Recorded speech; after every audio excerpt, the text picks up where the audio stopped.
எலுமிச்சைச் சாறு ஒரு கரண்டி சம அளவு தேன் சேர்த்து 1 டம்ளர் நீரில் கலந்து பருக வேண்டும்.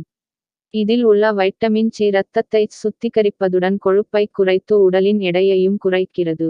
பெருஞ்சீரகத்தை பொடித்து காலை மாலை அரை ஸ்பூன் தண்ணீர் சேர்த்து அருந்த உடல் எடை குறையும். நடைப்பயிற்சி, நீச்சல் பயிற்சி, சைக்கிள் ஓட்டுதல், யோகா, தியானம் முதலியவற்றை மேற்கொண்டால் உடல் பருமன் நிச்சயம் குறையும். இஞ்சியை தோல் சீவி அரைத்து 1 கரண்டி சாறு எடுத்து அதனுடன் சம அளவு தேன் சேர்த்து 1 டம்ளர் இளம் சூடான நீரில் கலந்து காலா இல் வெறும் வயிற்றில் குடிக்க வேண்டும். இஞ்சியில் உள்ள ஜிஞ்சரால், ஜிஞ்சிபெரின் மற்றும் தேன் ஆகியவை செரிமானத்தை தூண்டுவதுடன் தேவையற்ற கொழுப்பையும் எரிக்கும். கீழாநெல்லி, வெந்தயம், மஞ்சள், கறிவேப்பிலை, நெல்லிக்காய் சம அளவு எடுத்து பொடித்து காலை மாலை அரை ஸ்பூன் நீரில் கலந்து உண்ண உடலின் கொழுப்பு குறைந்து எடையும் சீராகும்.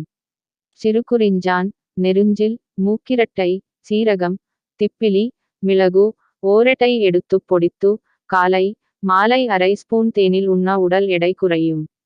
சேர்க்க வேண்டிய உணவுப் பொருட்கள் தக்காளி, கோஸ், பப்பாளி, வெள்ளரி, தர்பூசணி, புரூகோலி, ஆப்பிள், ஓட்ஸ், வால்நட், பாதாம், பருப்பு வகைகள், மோர்.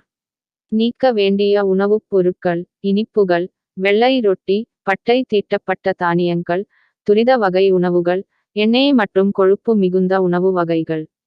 தினமும் 2 லிட்டர் தண்ணீர் அருந்த வேண்டும்.